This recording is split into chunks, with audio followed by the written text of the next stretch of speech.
Hello, everyone, and welcome to episode 300 of the Juicebox Podcast. It's kind of a cool little, what do we call that when you reach a point?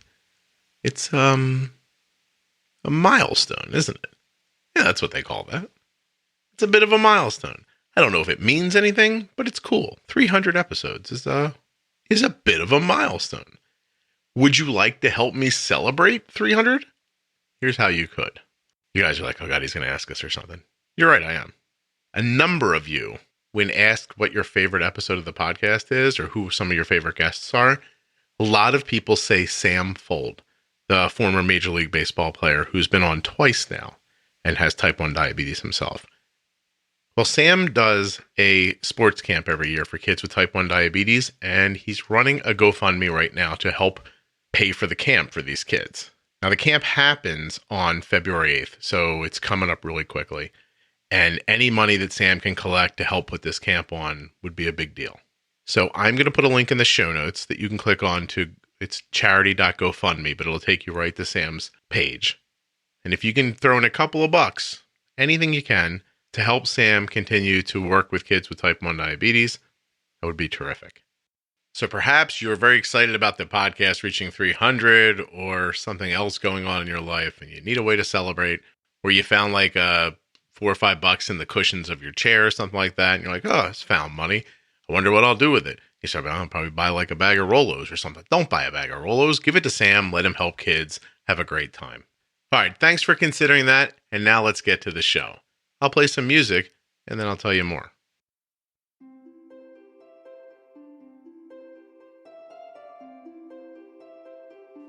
On this, the 300th episode of the Juicebox Podcast, I will be speaking with a lovely person who has diabetes, whose husband has diabetes, and whose child has diabetes. What are you thinking right now? You're like, whoa, that's 3 people. You're right. Your math is rock solid. All you need to do while you're listening is remember that nothing you hear on the Juicebox Podcast should be considered advice, medical or otherwise, and to always consult a physician before making any changes to your healthcare plan or becoming bold with insulin. Also, I have some events coming up in Dallas, Wisconsin, and Atlanta very soon. Go to juiceboxpodcast.com, scroll to the bottom, click on events to find out more. There are still tickets available to each of the events. Let's strap in and get ready to talk to Saira about her life with type 1 diabetes as a person living with type 1, the spouse of someone who has type 1, and the mother of someone who has type 1 diabetes.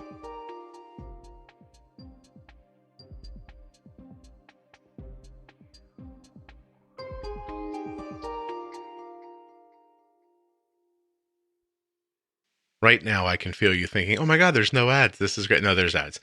This episode of the Juicebox Podcast is sponsored proudly by Dexcom, Omnipod, and Dancing for Diabetes. But do we call them Dancing for Diabetes anymore? Or do we say touchedbytype1.org? Think about it. It's touchedbytype1.org. Don't forget that Omnipod makes the world's only tubeless insulin pump. The insulin pump that my daughter has been using since she was 4 and she's 15. So if you can do the math, that's a long time.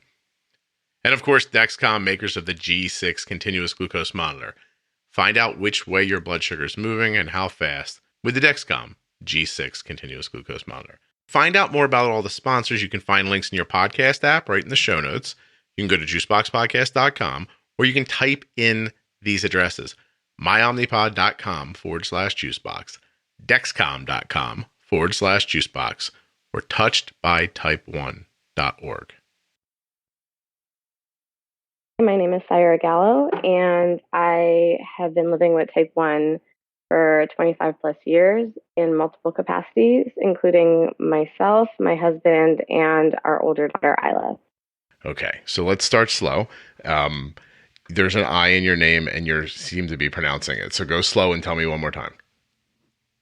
Like this, the whole intro? No. Your name is it? You don't say Sarah. You say no. It's Saira. Saira. Got it. Okay. Saira with an S. Got it. I'm good. I just didn't want to through the entire thing because you don't know me well, Saira, but I will just say Sarah over and over again. And I don't want you to be on the other side going, that's not my name. No, I would stop you. Please say my name right. At least on a podcast. Anywhere else, if I just met you in person, I'd be like, it's fine, whatever. But, so sort of Sai, like, Sai and Ra. Exactly. I got Exactly. it. Okay, now we all know. And I'm going to butcher it with my Northeast accent at some point, which I didn't realize I had till I had a podcast. And then people started telling me, oh my God, you talk just like me. And I was like, wait, what? Okay, so you said a lot in a very short amount of time. You've been living with diabetes in a lot of different capacities. So let's start with you because you've known you longest. Do you have type 1? I do. I was diagnosed in 3rd grade. And so it was about 23 years ago. Okay. 26. 23 years ago, you're in 3rd grade. Do you remember anything about that time at all? Yeah, actually, I remember a decent amount. And actually, it was 4th grade. Sorry. By the way, all that's staying in the podcast because you said you remembered, but then you said the wrong grade. So listen, everyone listening now, this is probably just fan fiction about Saira's diagnosis, okay? This is the best she can recall. But honestly, I was sitting here thinking I could just leave it at 3rd grade, but then I was like, my mom's going to listen. She's like, no, it was 4th grade. Oh my God, you do not need to let your mom down. Exactly. All right, so. I think it makes her feel better that I was older than if I say I was younger. Nobody wants their kid to be younger than they really were when they were diagnosed. Okay, so 4th grade, which I had a terrible 4th grade experience, so I bet you mine, I bet you mine was worse. Probably not. I was going to say, I bet you mine's not as bad as yours because I didn't end up with diabetes when it was over, but I did have a really horrible teacher who didn't seem to like me, but that's neither here nor there. So you're diagnosed during the school year? Yes. So I was actually misdiagnosed a handful of times. I remember going to the doctors a lot that year. And I was living in Pakistan at the time. That's where my family is originally from. And the doctor told my mom that I just didn't like school. And I was trying to make excuses and to send me back. So it wasn't until I went into DKA that they figured it out. And was in the hospital, and I think I was there for at least a week. And I remember the thing I was most upset about when I woke up and, they told me, hey, you have type 1 diabetes. They told me I couldn't eat grapes. And that was my absolute favorite thing in the world. I was obsessed with grapes. And they're like, you can never eat grapes again. And I just started bawling. That's what got me upset. I didn't care about shots. I didn't care about any of it. I was like, I can never eat grapes again. That's what upset. Oh my God. So, by the way, red grapes or green? What do you prefer? Red. Oh, very nice. And did you get to see the doctor again who told you just didn't like school and you were faking? Because faking DKA is next level acting. But that's not really a thing you do. So yeah, definitely never saw him again. Excellent. But I think I would recognize him if I saw him, I think. As the dumbest person you've ever met in your life. Yeah. Hey, you were totally wrong. That's something. That's really crazy. I don't even understand why that would be, why that would jump into someone's mind. Were you a malcontent in other ways? No, I was a perfectly happy child. Okay. I had lots of friends. I wasn't this moody kid that you weren't lighting a cat on fire and saying you didn't feel well. It was just yeah. By the way, I don't know why that jumped into my head. I've never thought of hurting an animal before. But anyway, I guess that's the back of my dark mind's idea of what malcontent children think to do. Anyway, please, public service announcement: don't harm animals of any kind. So you go in. You've been misdiagnosed, pushed off a little bit. You go in there. And then you finally find somebody, I guess, to tell you had type 1, or did it not even go that easily? Like I said, I was DKA. I was unconscious when they took me to the hospital, and that was how they figured it out. The primary care doctor was, there's nothing wrong with you. But then when I passed out and they took me to the hospital, there's definitely something wrong with her. That's amazing. And they knew to check my blood sugar, but the family care guy did not. So. Because you were unconscious and they figured maybe this is not, oh my gosh. All right. So how's life with type 1 diabetes growing up then? Do you ease into it? Is it rough for you? Are your parents involved? Do they kind of leave it on you? How did it all go? So it was really hard for me in the beginning. Like I said, I was living in Tucson and I had to switch schools because the kids thought I was contagious. And even then, after I switched, it was still like there's a lot of stigma attached to diabetes in the developing world in general. And so in Tucson, especially back in 93 is when I was diagnosed. Or sorry, I obviously have bad memory. The numbers I'm giving are all wrong. But whatever year it was when I was in fourth grade, 96, that's what it was. I'm having such a good time with you, Saira, just so you know. 93 is the year my sister was born. That's what I was thinking. 96 is when I was diagnosed. And yeah, so it was just, there weren't a lot of people with type 1 around there, and not a lot of people knew about it. And then, like I said, there's just a stigma associated with anything being wrong with you, regardless of what it is. It was like, you don't talk about it. And unfortunately with type 1, especially as a kid, it's not something you can't talk about. And, going through, as anybody knows, and you speak to a lot of families that are, within the first year of being diagnosed, there's a lot to learn. And so I was low a lot. And so I had to leave class a lot. And a lot of the kids used to make fun of me and be like, oh, she's just making excuses to get out of class. And I remember like teachers yelling at me, like, why are you sleeping in class? And it was like, I'm not sleeping. I'm low. And it was like, it took a lot to kind of get over that. And I didn't actually honestly realize that like it had impacted me the way it did until after I met my husband. Like it was just, I turned into this like, oh, because all these people are always telling me like, that's the girl with the problem. I think I tried to hide that I had it. And in high school, it was to the point where like friends didn't even know I had type 1.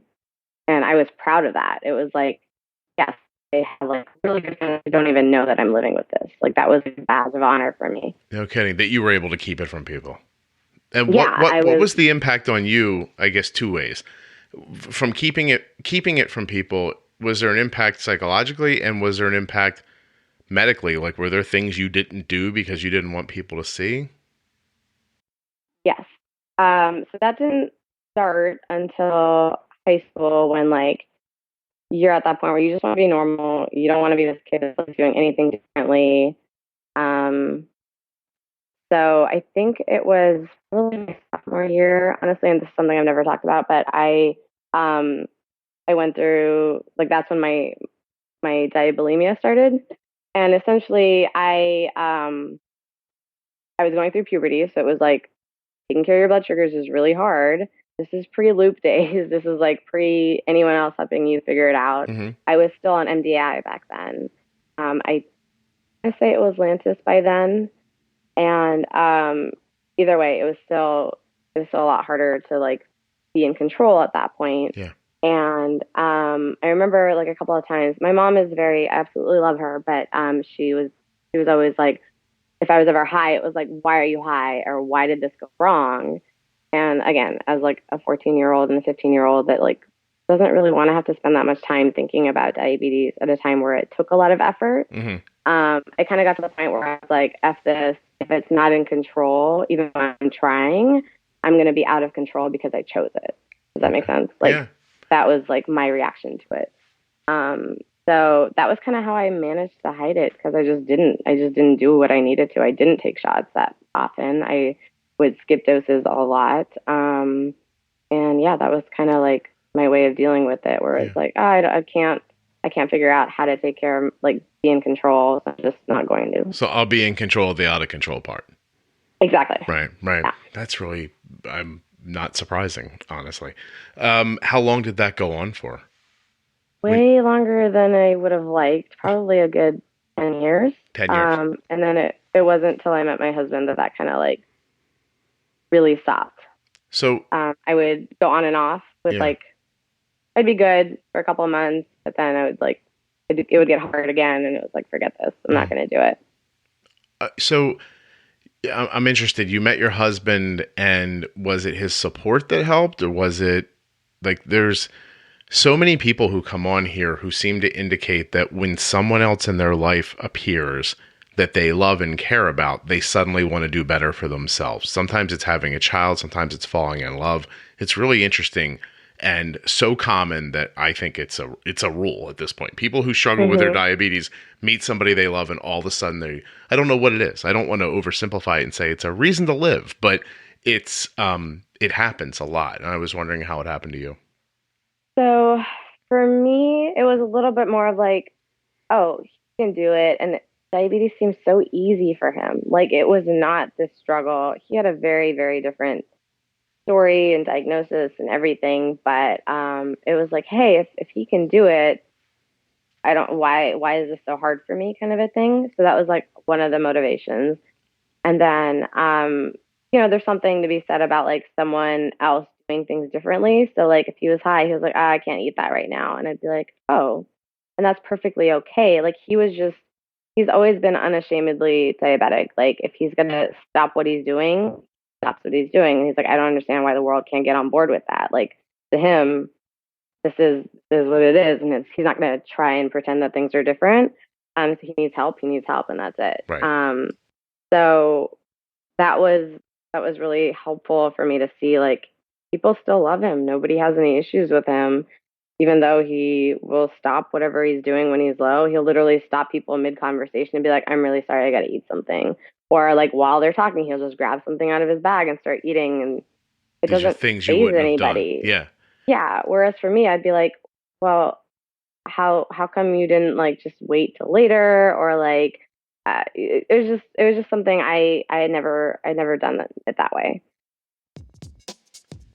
I don't know what you're doing right this second besides listening to the podcast. Like, you're not just listening to the podcast sitting down. You're doing something else. When you're done that something else, I want you to run. Be safe, but run to a computer. Click on my link or type in the words myomnipod.com/juicebox. And I want you to get an absolutely free, 100% no obligation Omnipod Demo sent to you right now. When it arrives, there will be an explosion of excitement in your home. You'll be like, oh, look what we have. Omnipod Demo. What will we do with it? Well, what you'll do with it is you'll put it on. Either yourself or the person with diabetes. You'll find a place. You'll think, this is where I will one day wear my Omnipod.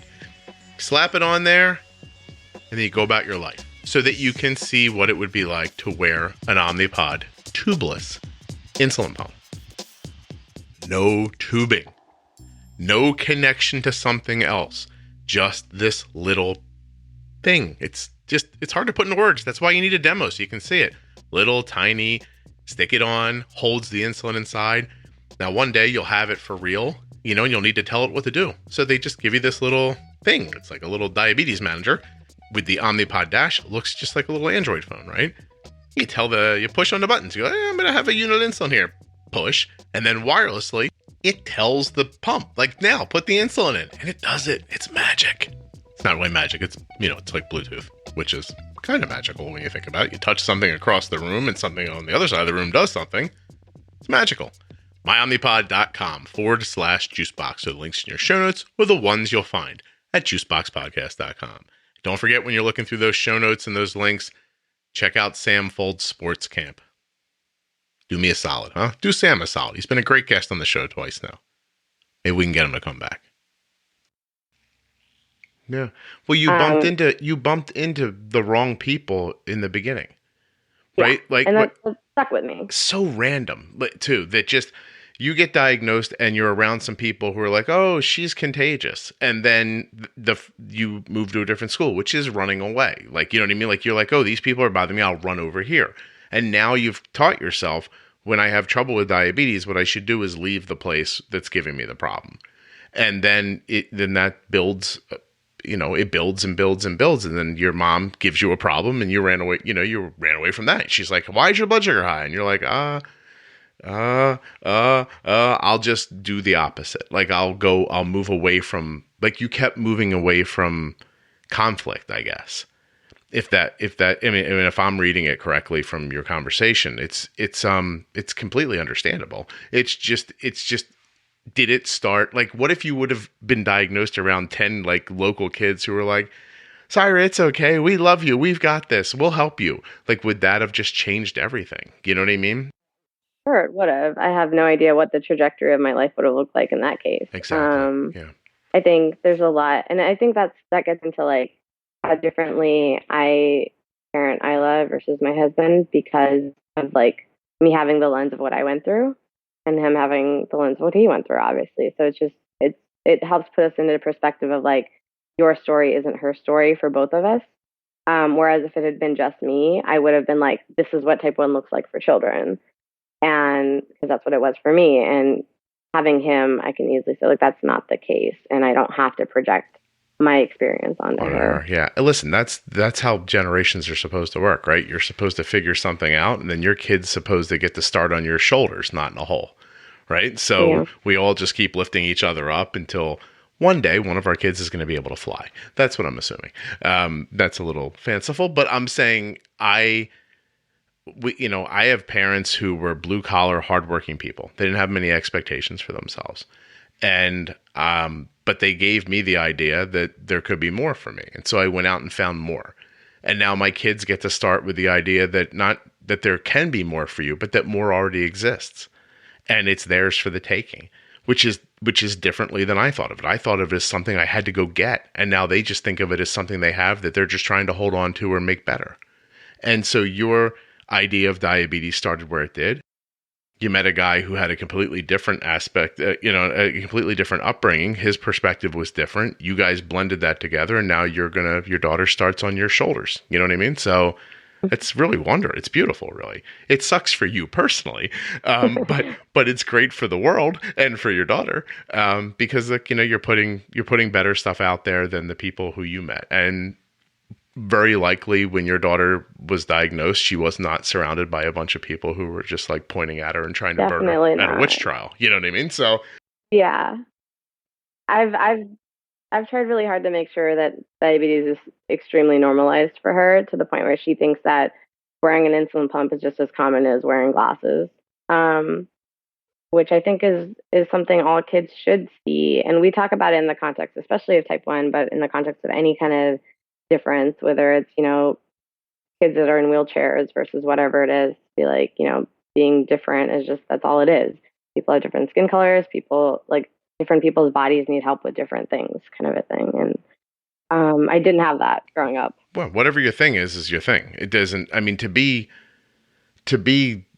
disappointed in who you are is sad to begin with, but then to want to hide it is, I don't know. And it's funny too, because as you and I are talking, you're a completely reasonable, thoughtful, intelligent person. And yet that pressure was enough to push you in that direction, which I just think indicates how easily that kind of wrong exterior force can move somebody, especially when they're a child, Yeah. So what was your husband's secret? Did he grow up with parents who were just like, whatever, don't worry about it, keep going? Or what was their vibe? Do you know even? He was diagnosed a little bit earlier, so I think there's a little bit to be said about that. He was a little over 10, and it was like at a routine checkup. And the way his mom approached it was like, she literally made it this game when she went to school for the kids, where they were like excited to learn about type 1, and they got to win getting their blood sugars checked if they got answers about diabetes right. And she went in and talked to the school about it and stuff. And I think a lot of it is just where he was as well versus like the stigma in the community I was in, and a little bit of it having to do with, the way his mom handled it as well. I think she did do a great job at that, where, it was just, this is what it is. And the other kids were like, oh, that's cool. All right, that's it. Like his friends would go to like the JDRF walks with him every summer, or not summer, but whenever it was back home. And it was always just something that was normal, and it was okay, and it wasn't a big deal.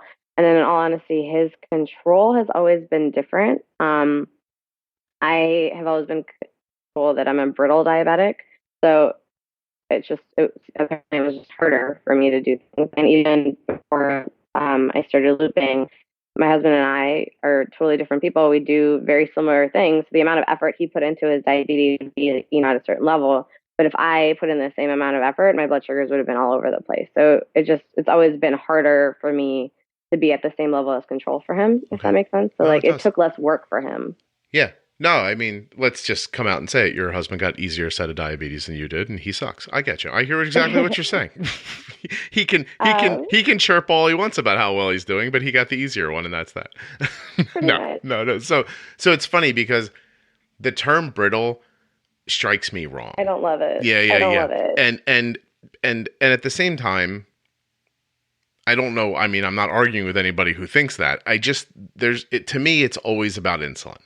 And I actually agree. I don't think brittle diabetic is actually a thing. I think it's more like you haven't figured out the way to manage your diabetes in the best way possible. And just because this is what works for him doesn't mean that's what works for you. And so he happened to work with the standard procedures that were prescribed, right? This is how you do it. This is how you carb count. This is what you do. And it worked for him. Yeah. And that's kind of how it's always been taught. Like there's a certain way that you handle type 1 across the board versus, hey, there's other dynamic ways of doing it, whether it's, how you talk about being bold with insulin or whatever else it is. And I think that's what it was. It was like what everyone else is doing isn't working for you. So you're brittle. There's something wrong with you versus like, there's something wrong with the way we're managing you. Don't forget to check out touchedbytype1.org the next time you get a chance. You're on your phone, you're a little bored, you type it in, touchedbytype1.org. Take a look around. Same thing if you're at the home. You know what I mean? You've kind of clicked through Facebook one too many times, and you're like, I'm too tired to get up, too bored to keep looking at Facebook. Check out touchedbytype1.org. That way you can remain lazy and sedentary and still do something different, new, and fun. I remember a time when I would give my daughter insulin. I'd count carbs, I'd give her some insulin, I'd wait 3 hours and test her blood sugar. And her blood sugar would inevitably be really high or really low, and then I'd give her food if she was low or more insulin if she was high, and more often than not she was high and there was another meal coming, and just was terrible. And then one day Arden got a Dexcom continuous glucose monitor, and all of that changed. All of it.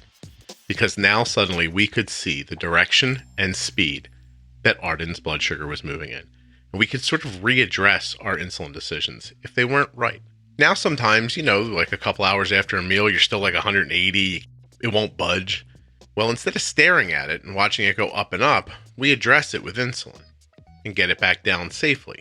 And we do that with comfort because we can see Arden's blood sugar in real time. And of course, Dexcom has user-definable alarms that I can set to give me little like, hey, you might be moving a little quicker than you think, or got a little higher than you wanted to, a little lower, etc.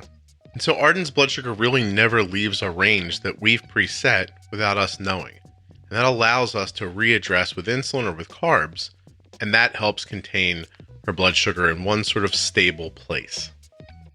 So instead of staring and wondering and waiting to test, we can look and see and know and feel comforted and decide. Go to dexcom.com/juicebox, or please use the links in your show notes or the ones you'll find at juiceboxpodcast.com to find out more about the Dexcom G6 continuous glucose monitor today. I promise you will not be disappointed. That's what it was. It was like what everyone else is doing isn't working for you, so you're brittle. There's something wrong with you versus like there's something wrong with the way we're managing you. Instead of hitting the first roadblock and saying, look, here's the rules, the perceived rules at that time for diabetes. Oh, they didn't work for me? Oh, well, it just doesn't work then. You're broken somehow. What a fascinating leap. And how do people even get out of med school thinking like that? Why wouldn't your thought be, okay, well, that didn't work for you. I wonder what would. Not just suddenly because how do people not look back, especially doctors, and say, hey, look, what we're teaching right now today isn't the same as what we were teaching 3 years ago or 5 years ago or 10 years ago, and it won't be the same thing we're teaching next year. So why don't we look at the fact that maybe the person just needs more personalized care? And It's a really fascinating because look what it did to you. Again, someone was like, look, do this. You did it. It didn't work. And you're like, well, see, it doesn't work. That's it. Instead, you're termed as a brittle or non-compliant patient. Right away. Instead of just somebody who needs a little more help. or the tools don't work the same for them, or whatever it ends up being. It's just, it's really infuriating, honestly. You're going to get me upset if we keep talking about it, so we're going to move past that now, okay? And I won't ask you any more questions about dates or times, because I realize your recollection is I have 2 young children, cut me some slack. So listen, you said you went about a decade with, not really caring for yourself the way you hoped to. Are you having any side effects from that decade, or are you doing okay? Thankfully, I'm extremely lucky in that I have no side effects. Done, all my routine blood work and eye checkups and everything, and we have no side effects that we know of yet. I'm honestly, in the back of my head, I'm always wondering, like, did I do anything that's going to hit me later? Yeah. And we won't know. And what really pulled me out was more wanting to get pregnant. So, like you said, as somebody else that you cared about, being, that drive to do better. Because even getting married and being with someone that has type 1, that did a lot to help me actually start, whether it's actually testing my blood sugars or, trying to take care of myself. But it wasn't honestly until I wanted to get pregnant that it was like, all right, you got to really lock down and like care about what your A1C is and really make a change in your management. And then after Isla was diagnosed, it was like, oh, there's no way you're ever going to not be allowed to take care of yourself, because what are you going to teach your kid? You don't want to be you don't want to be like the wrong kind of influence or example to her. So you have 2 kids, right? Is Isla the younger or older? Isla's the older. She's 4 years old now, and she was diagnosed when she was 10 months old. Okay. So, I mean, listen, you guys are just, you were clearly going to make a baby with type 1 diabetes. You guys, like, your whole house is diabetes. It would be weird. I'm assuming that your other child who doesn't have it probably feels left out at this point. She really does. She's the one I worry about more, because honestly, we do a lot of like diabetes community stuff locally, and so we're around other kids with type 1 pretty often, and just other people in general. And she's whenever we do Isla's pod changes, she always wants a pod. And I'm running out of demo pods to put on her. That's excellent.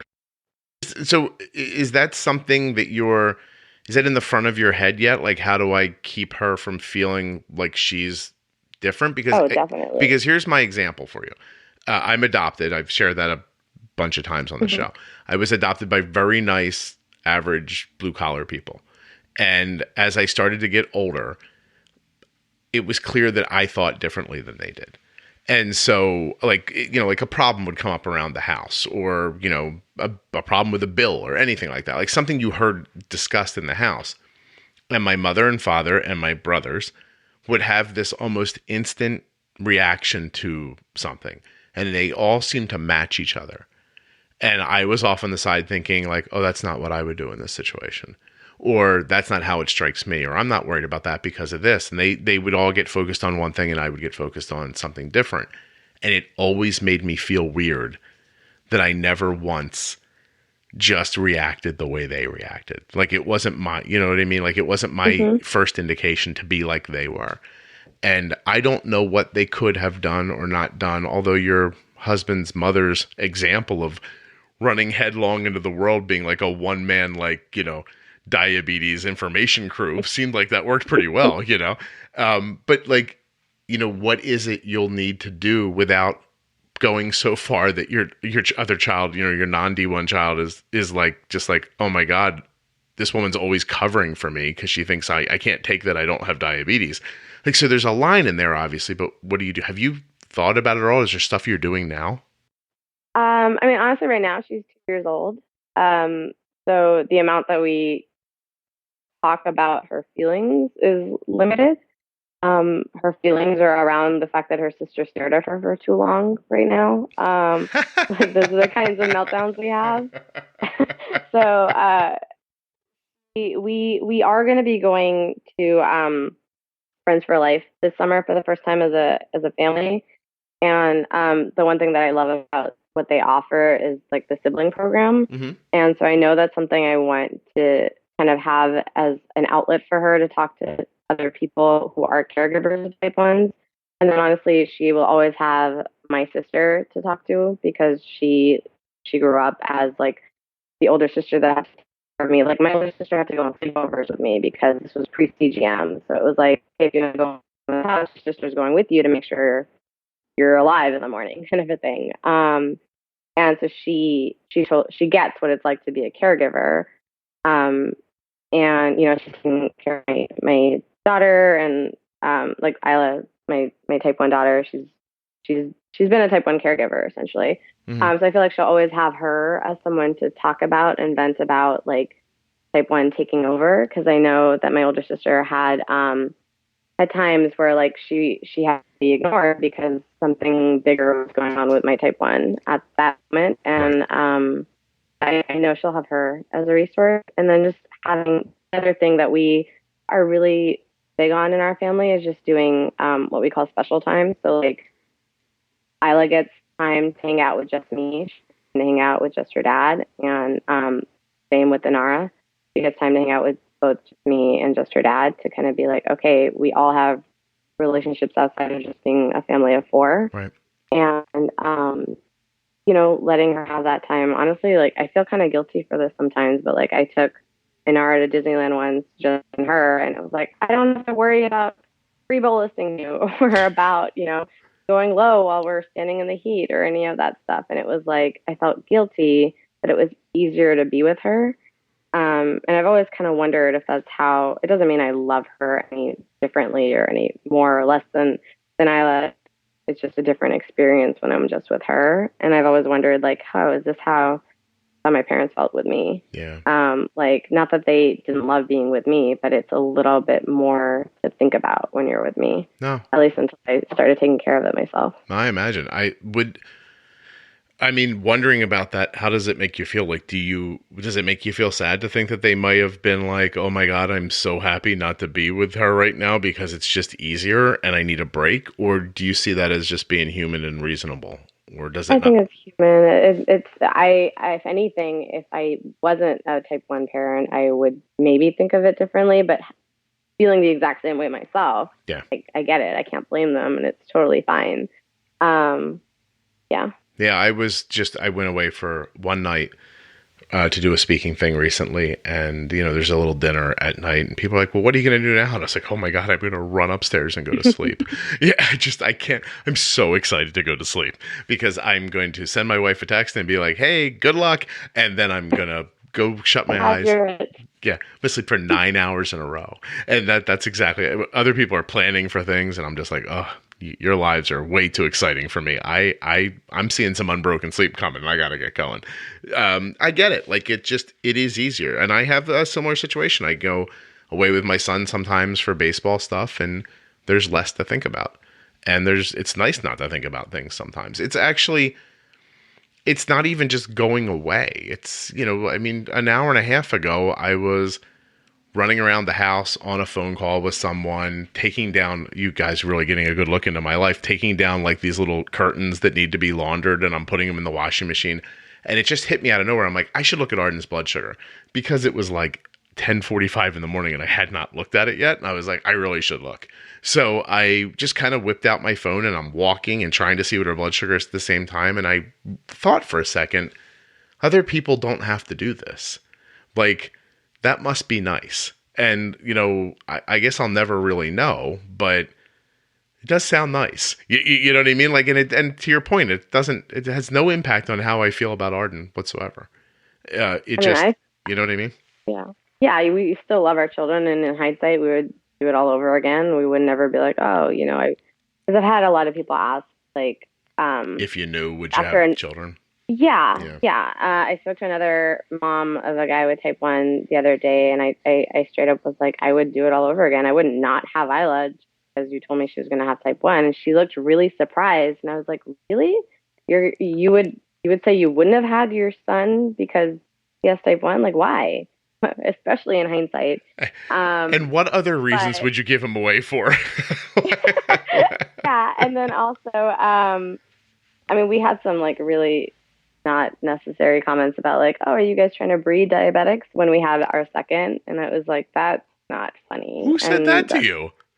A person we don't talk to anymore, I think? A person we don't talk to anymore, yeah. Oh my God. Do you think they were trying to be funny, or do you I think they thought it was funny because they like laughed and, and I like, you could tell on my face like that.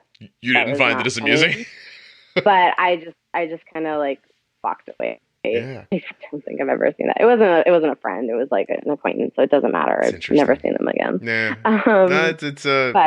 It's interesting what happens when people are trying to be like real quick or off the top of their head or, you know what I mean? Like flippant or fun. And then they just say something stupid and everyone stares like, oh, geez, I went too far. Or I didn't realize where the line was or something like that. It's very telling. Actually, I'm more interested in the woman who said, would you have done this if you knew?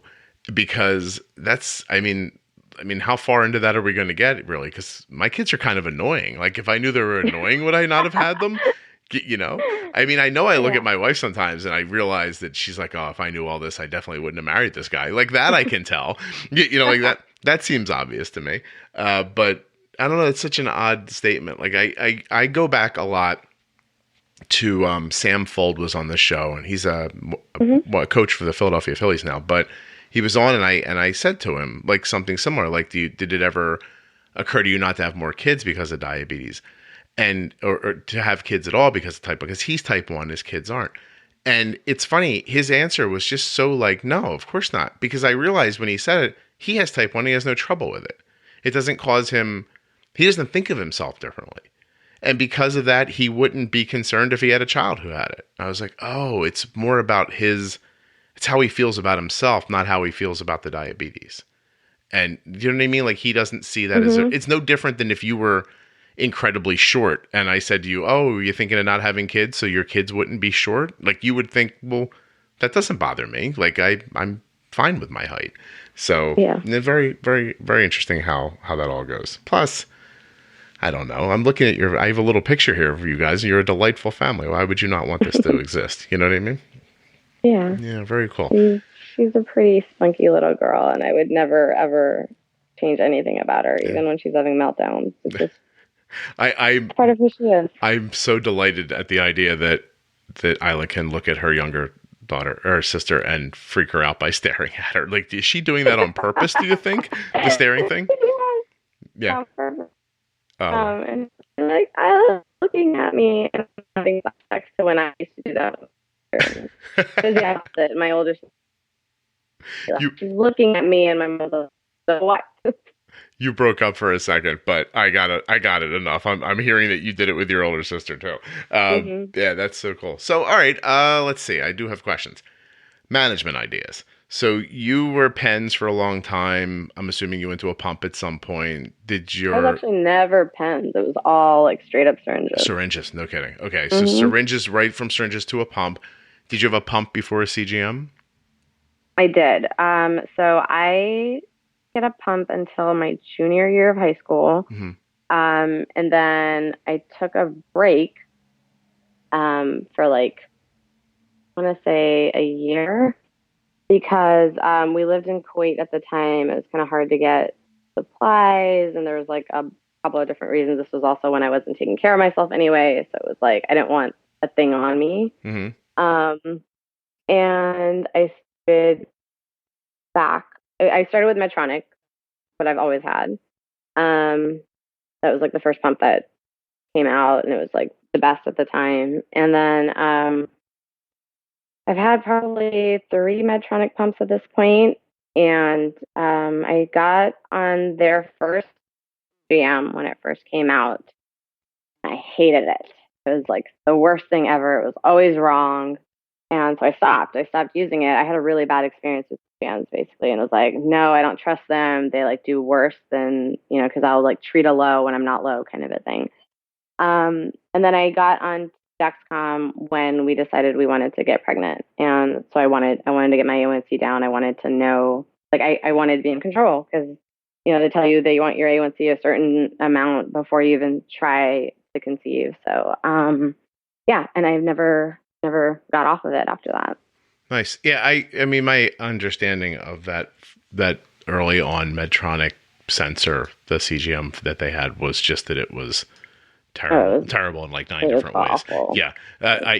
I think anything that I've heard people describe as a harpoon is something I would try to avoid. Yeah, I mean, I was on the first thing they had where it was like you wear it for, I want to say 3 days, but you couldn't see the readings, but the doctors could. Like you would take it back to them and they would see what your blood sugars were. Yeah. The whole time. I tried that. Like, they did that in the beginning, and then we switched over whenever they came out with the first one. My dad's always been really big on like the newest diabetes technology. So as soon as like a new pump with a new thing came out, he was always like all about switching to that one, even if it's not what I wanted. Like, I'm fine with MDI, and he's like, no, this is better. Better. It's we better. Tried it. There's more tools that we can use to help. So we always tried like the newest thing that came out, and yeah, I hated the Medtronic CGM. I've been on the, whatever version of Dexcom has been out ever since then. I'm right now looping with the G6, an old Medtronic legacy pump, which is the same pump that I met my husband through, ironically. Wait, so you met your husband through an insulin pump? Yeah, that's how we met. I was in the Peace Corps when we met, and so nobody there knew what an insulin pump was or what diabetes was, really. That actually ended up being my project in the Peace Corps, was working with the Diabetes Association to help break the stigma around type 1 around there, ironically. And so I want to say I was walking into a building and he was walking out. The story is always better when he tells it, for the record. And I think I was bolusing, and so I was holding my pump, and he looked at me and was like, hey, nice insulin pump. And I was so excited because I had just been fighting like why diabetes needed to be something that was talked about. And like, then here there's somebody that I already knew what it was. And I was like, how'd you know? And he pulled his insulin pump out, which was like the same one as mine. And we just never stopped talking after that. That's really cool. And oh wow, isn't that sweet and simple and easy? And you're nowhere near home, and that still happens. And you guys, how long have you been together now? I know I'm taking a risk asking you a date-related question. I know this one. Wow. We've been married 7 years, but we've basically been together for 9. Okay, that's really sweet. That's excellent. So you said a couple of things that I'm gonna like circle back around on. So at one point, so I guess like to start, tell me a little bit about your background. So tell me again where you grew up and. A loaded question. Yeah. I was born here in Orange, California. Mm-hmm. I moved back to Pakistan, which is where my parents are originally from, when I was 7 or 8. Right. I want to say 8. And we lived there for about 5 years. We had moved back to be closer to my grandparents. Mm-hmm. And then my dad's job moved to Kuwait, where we lived for another 5 years, or at least I did. Okay. When I graduated from high school, moved to DC for college, left for the Peace Corps, and then finally moved back here to California. Okay. And can I ask like what ethnic background your parents are? And I have a reason for asking if you'll go with Pakistani. me first. They're Pakistani?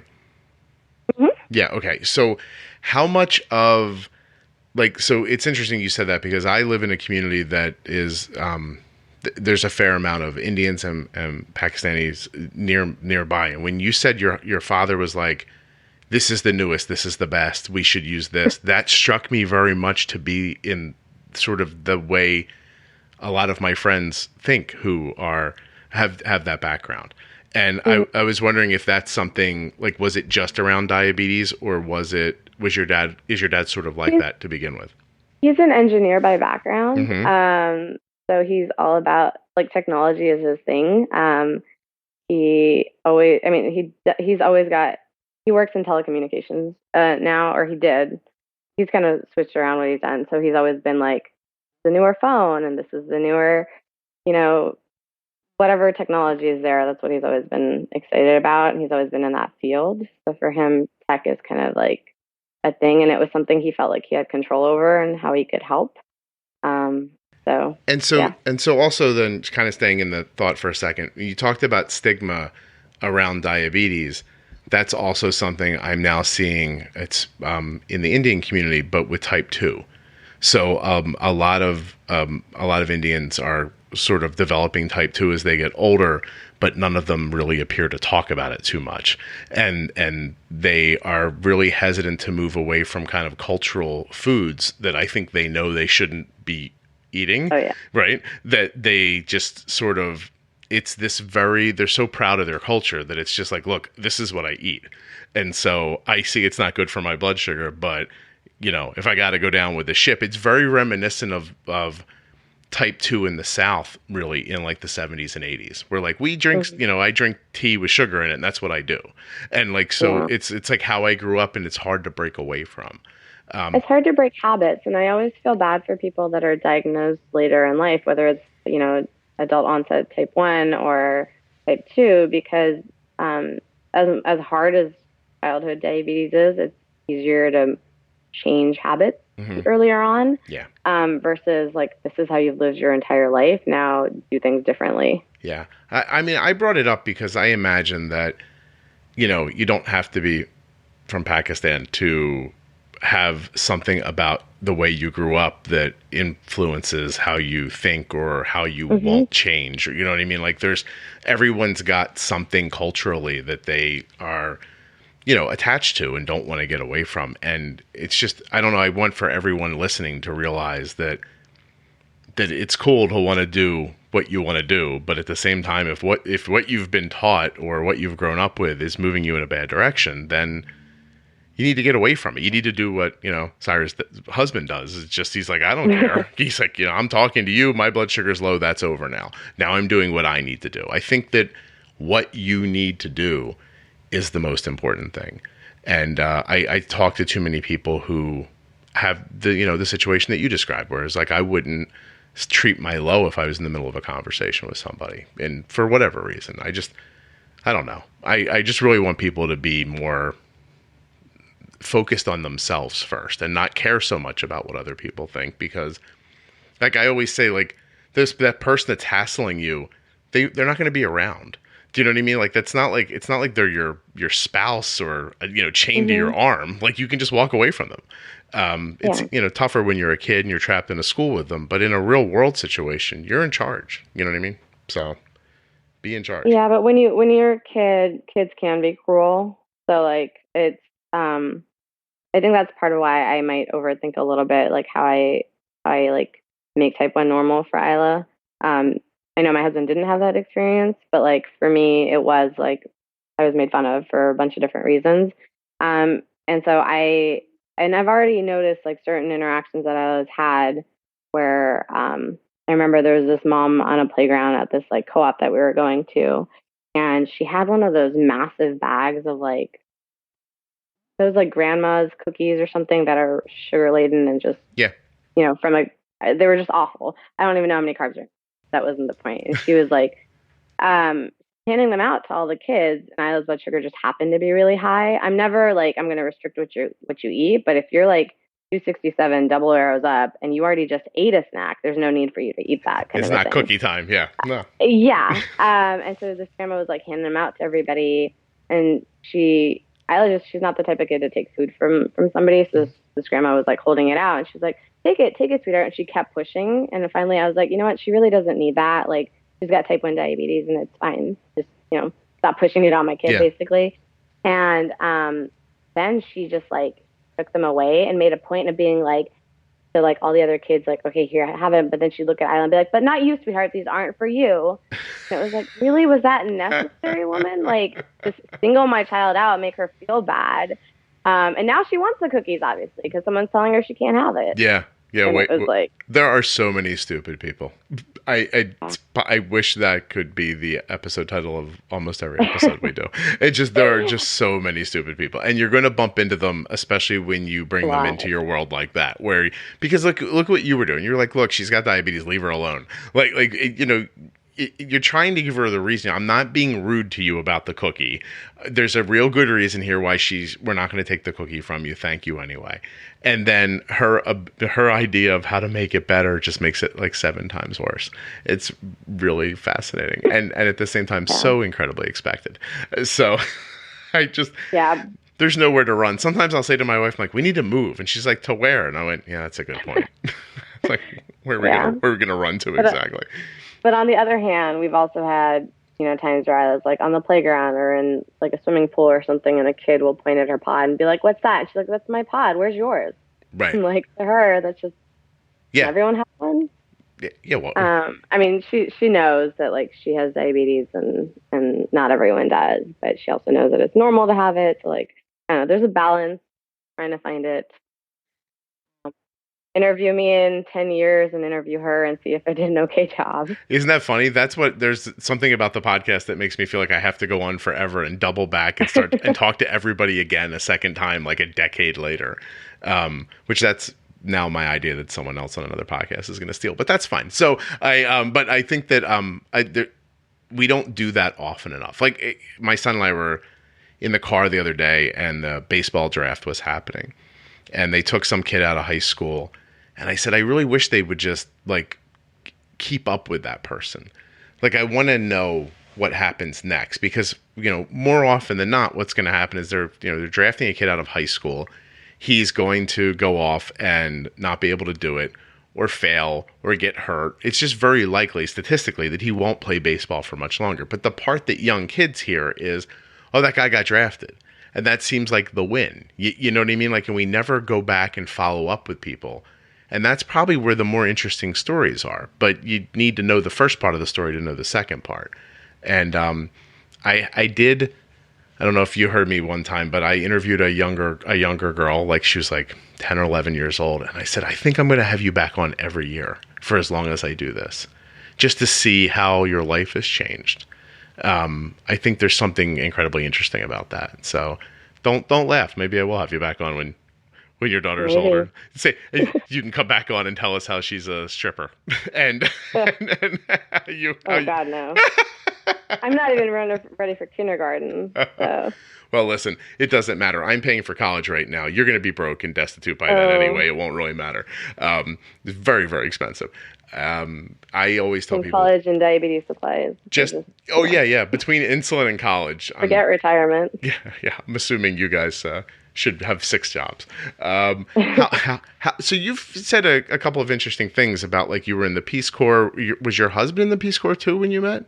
No, he works in construction, so he happened to be working on a project down there. I see. And has your whole life sort of gone in that direction, like doing things for other people? That's what I chose for my career path initially. I in high school thought I wanted to join the United Nations.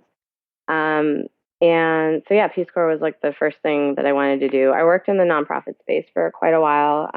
And right now, for the most part, my full-time job is being a mom, but I serve on the board for a couple of organizations and do most of my charity stuff through volunteer work instead. Because parenting a type 1 kid this young and then just a 2 and 4-year-old is a lot of work. I know you've been stay-at-home dad for longer than I've been doing the mom thing. Mm-hmm. It's hard.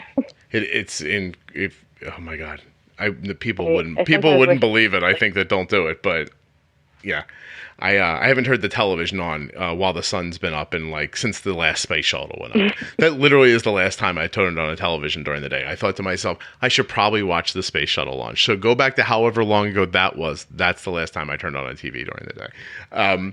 So let me kind of dive into some other ideas here for a second. So just very quickly, it doesn't sound like it, but I want to see, are you and your husband involved in each other's management at all? Do you ever like bounce ideas off of each other, or does it stay fairly separate? Yeah, we are. So I think I'm convincing him to switch over to Loop on the 670G right now, and he's seen like how great it's been for me and Isla, and he just is not a fan of the Medtronic sensor. We've had enough failures with it. And he's been on Dexcom himself before, so he wants to go back to that. So that's probably the extent. I've been hands off since he went on the 670G because I don't know that system very well. Okay. And I don't really know how to use it. I've put him in touch with friends who are on it and had in that way. But when we've analyzed like what it is about that system that makes it work the way it does for him. And we've talked about it as much as I can without having actual experience with it. And most of our, my help in managing his would be like a reminder to pre-bolus, or like telling him how many carbs we're eating and reminding him like, hey, there's a lot of fat in that one. But the 670G doesn't know how to do that. It doesn't know how to extend a bolus. So instead it's like, hey, remember there's a lot of fat in that. You might want to add another 10 carbs in right now, like an hour later kind of a thing. I don't have to do that for myself because I'll just put it into loop, and same for Isla. But a lot of it was teaching him. So when he switched to the 670G and I switched to loop, which was around the same time, about like a year and a half ago, we both kind of became a little more hands off, because what we both noticed was that when either I was doing well with diabetes or he was, like Isla wasn't. So it was kind of like there was only so much headspace we had for type 1. And so that's why we made those decisions where it was like, we need something else to manage our diabetes so we can focus on her. And so that's what we chose. He chose the 670G and I chose loop. And we kind of like stopped thinking about our own diabetes for a little bit, because we were able to do that. Something else was kind of handling it for us. Yeah. And then you could look to her and try to figure out what we were able to, with her. Yeah. And then we were able to kind of take care of her a little bit better. And then when the Omnipod loop became available, it was like a no-brainer, because I'd already been doing it myself for a year. That I was like, that's definitely what I want to do with her. And it wasn't like, in all honesty, usually it's like, we would have these conversations about what we think makes sense for her. But it was one of those cases where I was like, this is what we're doing and you're going to get on board with it. And he was totally fine with it. Obviously, if it hadn't gone well, we would have switched back. But it has. And I think that's probably the other thing, is that he's kind of left a lot of those decisions to me. Like, I'm the one that decided to get the Omnipod for her and like fight with insurance because they didn't cover the Omnipod. And I was like, I don't want to put tubing on my 2-year-old. I'm sorry. And like, he's kind of left that part to me, and has just trust that I've done my research and know what's best in that space, because he's always been kind of like, this is what's working, and I'm there's no need to mess with it. So despite him having like, and I'm kind of going off on a tangent, I realize. I'm listening. Don't worry. Him having been like the reason that I started taking care of myself, like before me, his A1Cs were like 7.5 and 8. I honestly usually hate talking about A1Cs because I feel like they're not a true testament to how well you're doing, because it could be like a balance of a lot of highs and lows. Right. But his were usually like 7.5, 8, and it wasn't till like I started taking care of myself and I started getting more involved with him, that he brought his down to like 6.5, like between 6 and 6.5. And with I guess I kind of lost track of where I was going with that. Yeah. Well, let me ask you then. So when he was more like 7.5 and 8, where were you? Oh, I mean, before I met him, I was like in the 12s. But remember, I wasn't taking care of myself. No, like, sure. Whatever. I was probably, once I started taking care of myself, was in the 7s, but it wasn't until we started getting, wanting to get pregnant. I'd been like in the 6.5, 7s pre wanting to get pregnant. And then after, honestly, I think what changed my mind a lot about my diabetes management was the endocrinologist, the high risk endocrinologist I had the second time around with Inara.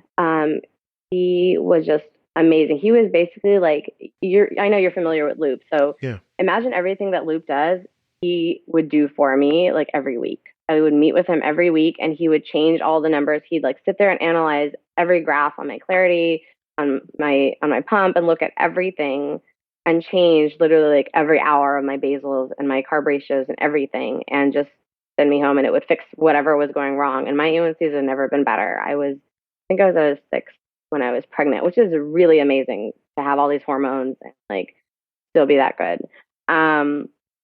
And that was what made me like change how I thought about how I manage things. It wasn't like, oh, you're not trying hard enough. It was like, I need somebody to look at the math and tell me like what does and doesn't work. And like the first high risk endo I had with Isla was like, she literally made me cry a couple of times because it was like, you need to eat the exact same thing every day and eat the exact number of carbs that it says on this stupid little sheet that says how much nutrition you're supposed to have. And I was like, that's an insane amount of food. I'm not going to eat that much. It was a really bad story with my pregnancy with Isla. But yeah, that was what made me really change how I thought about like managing type 1. And that kind of set me on that trajectory of like being better. And my A1Cs have been under 6 since then. That's amazing. So, that's really cool. Yeah. And Isla's is a work in progress or going well, or how was it? She's looping now, I guess. So we haven't, she's only been looping for a little bit. So we haven't actually analyzed her numbers. Yeah. But she was because we did the JABE study with loop. And so she was a 6.4 last we checked. Wow. I think is amazing for a 4-year-old who doesn't eat what you tell her to. And, or when you tell her to, probably. When you're not looking. Yeah. How were you doing prior to that? Like, do you listen to this podcast? Like, were you doing like the stuff we talk about here or no? I do listen to the podcast. Can I be really honest? Yeah. I hated you in the beginning. Oh, I love that. That's great. Go ahead. Tell me why. I could not stand you because I think the first podcast I listened was the one where you interviewed, I can't remember her name. I want to say Chloe, or not, the girl with the diabetic alert dog. Oh. Okay. Ellie and Coach, her mom. Oh, and I talked to her mom, right? Yeah, and I felt like you kept saying like you would never get a diabetic alert dog, and here I was listening for the first time, and I have an alert dog. So I was like, sorry, this guy doesn't know what he's talking about. He's not in my shoes. Don't tell me that's the like. That's how I got defensive. I was like, guys, like he doesn't know what he's talking about. My type, the way we manage it is totally different. And that's how I felt. It was like I felt like you were saying like you do things a certain way, and that's like the only way to do it. Gotcha. And that was my like reaction. That was just. No, please. I remember doing that interview and actually feeling weird about doing it. She had approached me about being on, and I was at a spot where I was like, I don't get the alert dog thing. Like, I just didn't get it. So I was like, well, let her come on and I'll tell her I don't get it and she can talk me out of it and or whatever. Like, let her, tell us how it goes, the stuff I don't understand. And it was also earlier in the podcast too, right? Like, it was. Yeah. It was. So I was still getting better at it by then. Yeah. But that's cool. So, but you stayed. Did you just want to like tune back in and be angry at me again? Is that what happened? It's funny. It's so funny because I think that was the first one, and I was like yelling as I was listening. So I was like washing dishes, and it was like on the speakers, and I was like yelling at you.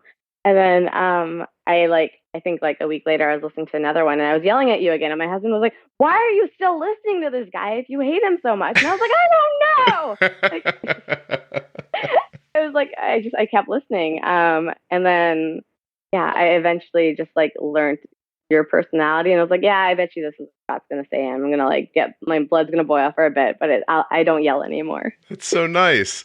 This is a very interesting difference between like you live in California, like this place where people are just so nice to everybody all the time. And I don't know. And then there's me. Yeah. I'm not that nice. And so, I mean, I'm not nice. I just don't have the ability to talk around things. I don't know what that means exactly. Like my wife's like, there's a nicer way to say that. And I think, yeah, but it takes up so many words, and then like let's get to the point. But I appreciate that you're still listening. I think it is an incredible testament that you really were yelling at me in your home and still listen to the podcast. I would accept that as a beautiful review, and thank you very much. And then in the beginning, it was like, I can't stand him, but these people that he's interviewing, like that's what kept me, because it was like I want to hear what this woman has to say, or I want to hear whatever it was that you were talking about that day. And then eventually I honestly haven't listened to all of them because I have kids that dictate what we listen to in this house. But I do wish, and I know that other people have asked you this as well, that there was a way to like search by topic. Yeah. Like when I'm in the podcast app to be like, oh, let's see, I bet Scott has interviewed somebody about this. it's tough because the podcast, the way they all have it set up, it's not that searchable. I understand there's going to be an update to it that'll be out by the time our conversation goes up, that it's going to make them more searchable. It's tough too, because I very much like the conversations to be kind of unwielding and just kind of keep going, like you're talking on the phone with somebody. So like here's an example. Tell me right now, if we were going to put it into a description, what's your interview been about? It's not that easy, is it? I mean, for me, usually it's like whenever I've talked to anybody, it's like, oh, the type 1 times 3, like T1D times 3 family. Right. That's usually like the description anybody uses, like, oh, here's someone living within multiple capacities, because that is kind of like we've talked about me and my husband and Isla. So I guess that's kind of what it would be. You and I talked. Here's what you spoke about in my memory right now, right? This is how I think about it. You and your husband and your daughter have type 1. Great. Your mom, had some influence that you weren't thrilled about. You met people at school that pushed you away. They may have very well caused you to hide your diabetes. You met a person who helped you to bring it out because they were more open about it. You really started taking care of yourself better when you decided to get pregnant. You've moved into different tech. So I don't know how to quantify that. Right. And I don't want, and here's my concern is I think you said a dozen really valuable things in the last hour. And if I pick one of them and tell somebody that's what the podcast is about and they are not interested in that, then they're not going to hear the other 11 things you said. And that's why I make the podcast descriptions vague. Because I figure you'll get in there and try to find out what it is to you.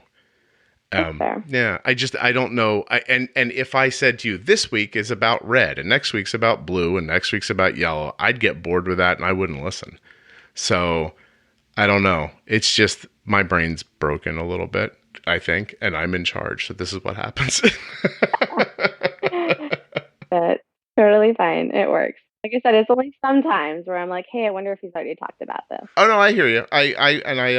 I do honestly, I mean, being 100% serious, I wish there was a better way. And I'm hoping that what Apple's about to implement might help that, because apparently they're going to index all of the words spoken in the podcast and make the text searchable somehow. I don't know. Okay, that sounds like it's going to complicate it to the level of like needing to know SEO for podcasts. I don't know what mad genius is going to either get that right or screw it up, but I'm interested to see what's going to happen. So, but one way or the other, you're saying that the frozen urine of diabetes was not a good title for an episode. I mean, kind of made me gag a little. That's great. All right, listen, is there anything we haven't spoken about that you wanted to? Out of my notes. Trying to think. One day I'm going to make notes, but not today. Although I did write something down. I wrote down T1 sibling interview, because you said something earlier that made me think it might be really interesting to talk to an incredibly open person who grew up with a person with diabetes and didn't have it. That would be really nice, because that's a perspective I'd be really interested in hearing. I was going to say, so I listened to your interview with Amy from Omnipod the other day, or from Insulet, and she said something about,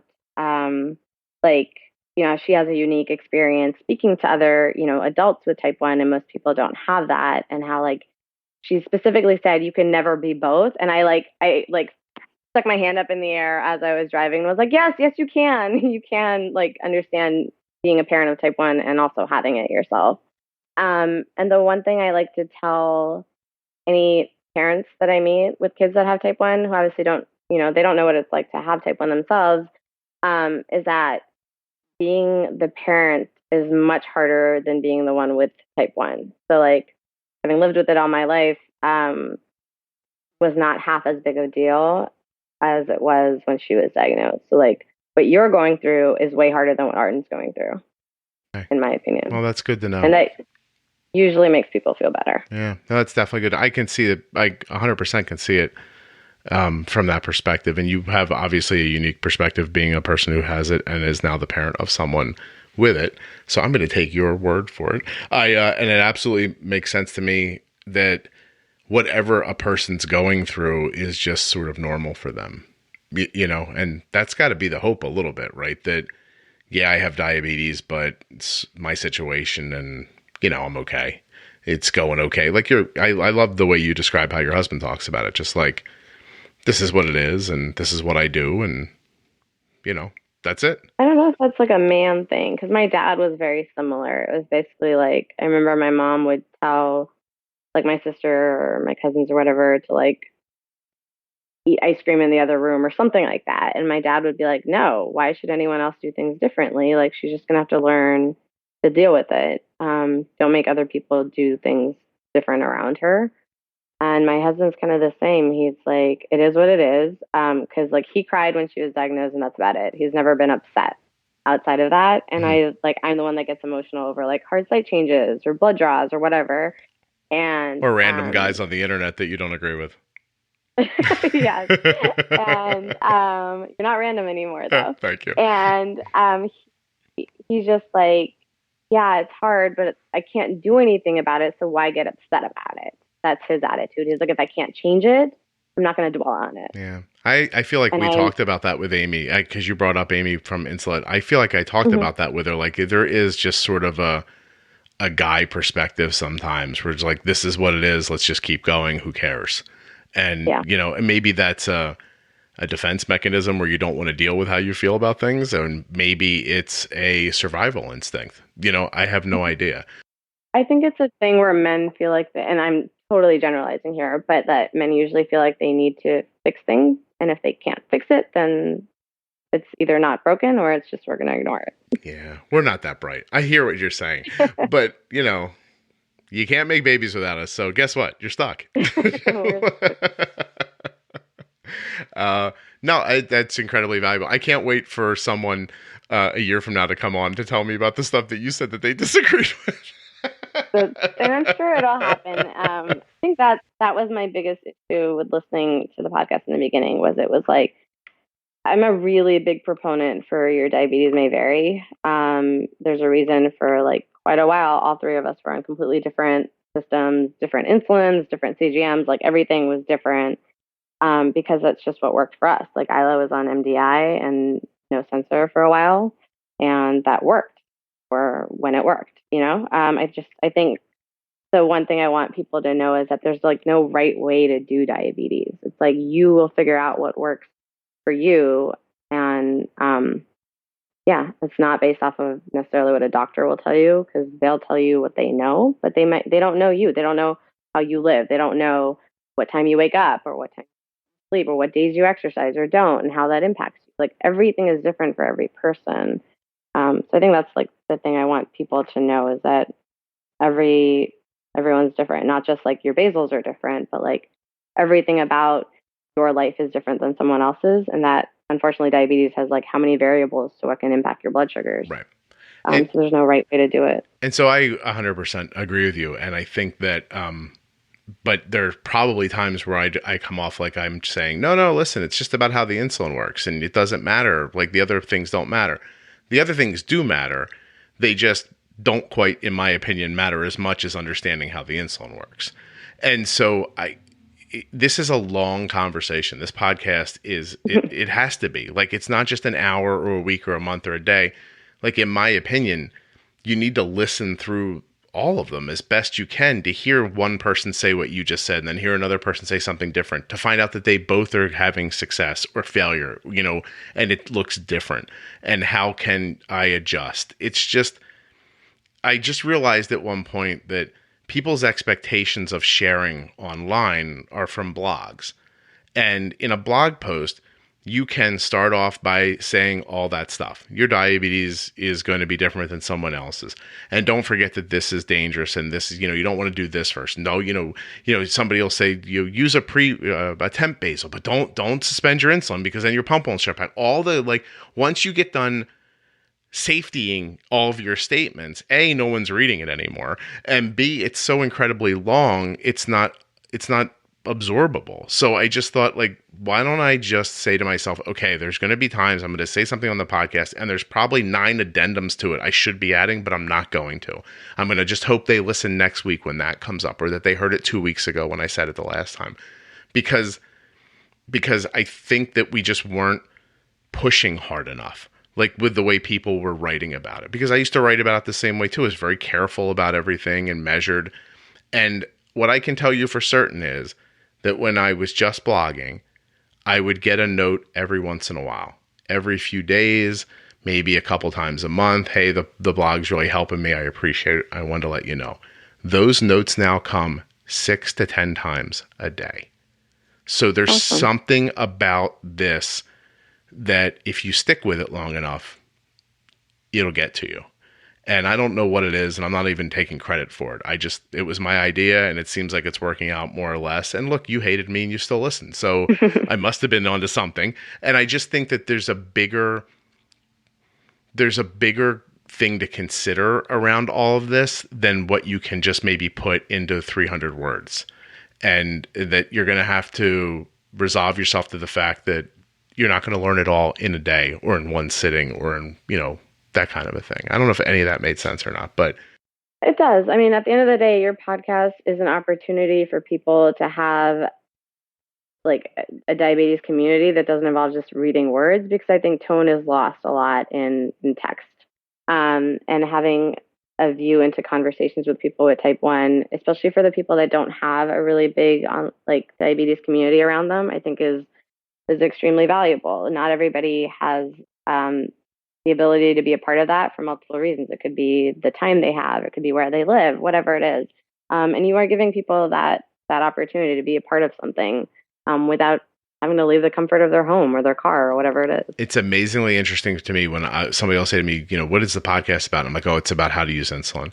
And then someone will come up to me and tell me that for them, this podcast is a community that they didn't have otherwise. And I think, wow, that wasn't even my initial intention. But look, it ended up being that thing for that person. And so whatever it ends up being for you, whether it's a community or a way of using insulin or someone to yell at, whatever it is, it's like, to me, it's great. Like if it does any of those things or other things for people, I'm happy about that. So anyway, I now I'm going to get emails from other people who are yelling at me in their house, but that's fine. I'll take that. Sorry for giving people permission to yell at you. No, please. I'm married. I'm okay with being yelled at. I'm going to say goodbye because we've been at this for a long time, and then I'm just going to tell you thank you privately where we're not being recorded. So thank you very much for coming on the show. I appreciate it. Thank you for having me. Huge thanks to Dexcom, Omnipod, and Touched by Type 1 for sponsoring the 300th episode of the Juicebox Podcast, the Juicebox Podcast, the Juicebox Podcast. And thanks so much to Saira for coming on and telling the story of her family with type 1 diabetes. It is not too often we're going to get someone who is the spouse of, someone living with, and the mother of someone living with type 1 diabetes. She's like the trifecta.